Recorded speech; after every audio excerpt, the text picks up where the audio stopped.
అగ్రరాజ్యం అమెరికాలో ప్రభుత్వం షట్డౌన్ అయ్యి 38 రోజులైంది. సుదీర్ఘ షట్డౌన్తో ట్రంప్ తన రికార్డు తానే బద్దలు కొట్టుకున్నారు. ఇప్పటికీ అటు రిపబ్లికన్లు కానీ ఇటు డెమోక్రాట్లు కానీ వెనక్కి తగ్గడం లేదు. ప్రతిష్టంభనకు తెరదించినందుకు ఎలాంటి చర్చలు జరపడం లేదు. ఆర్థిక వ్యవస్థ బలహీనమవుతుందనే ఆందోళనల్ని కూడా పట్టించుకునే అవడం లేదు. ప్రపంచంలోనే అగ్రదేశం ఇతర దేశాలపై పెత్తనానికి ముందుంటుంది. సొంత సమస్యలు పరిష్కరించుకోవడానికి మాత్రం అసలు తీరిక ఉండదు. అమెరికా ప్రభుత్వ షట్డౌన్ 38వ రోజుకు చేరుకుంది. దేశ చరిత్రలోనే అత్యధిక కాలం కొనసాగుతున్న షట్డౌన్గా ఇది చరిత్ర సృష్టించింది. ఈ ప్రభావంతో లక్షలాది మంది అమెరికన్ల జీవితాలు సంక్షోభంలో చిక్కుకున్నాయి. లక్షల మంది ఉద్యోగుల భవిష్యత్ ప్రశ్నార్థకంగా మారింది. షట్డౌన్ కారణంగా అత్యవసరం కాని విభాగాలకు చెందిన ఉద్యోగులు ఇళ్లకే పరిమితమవుతున్నారు. అత్యవసర సర్వీసుల్లో ఉన్నవారు జీతం లేకుండానే విధులు నిర్వర్తిస్తున్నారు. ముఖ్యంగా ఎయిర్ ట్రాఫిక్ కంట్రోలర్స్, TSA సిబ్బందికి పేచెక్స్ అందడం లేదు. దీంతో చాలా మంది అనారోగ్య కారణాలతో డ్యూటీస్కు గైర్హాజరవుతున్నారు. ఈ ప్రభావం విమాన సర్వీస్పై పడుతోంది.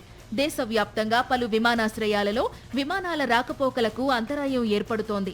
ఈ నేపథ్యంలో అమెరికా ప్రభుత్వం కీలక నిర్ణయం తీసుకుంది. రద్దీ అధికంగా ఉన్న 40 ఎయిర్పోర్టుల్లో 10% విమానాలను రద్దు చేయాలని నిర్ణయించింది.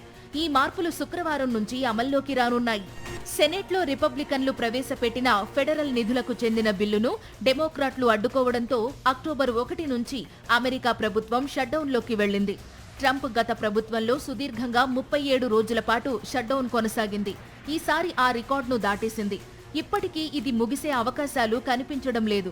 హెల్త్ కేర్ సబ్సిడీల కొనసాగింపు, మెడికల్ ఎయిడ్ కట్స్ తొలగింపు డిమాండ్తో డెమోక్రాట్లు ఫండింగ్ బిల్లును అడ్డుకోగా, ఇదే అదునుగా ట్రంప్ కావాలని ప్రభుత్వాన్ని షట్డౌన్ వైపు నడిపించారనే విమర్శలున్నాయి.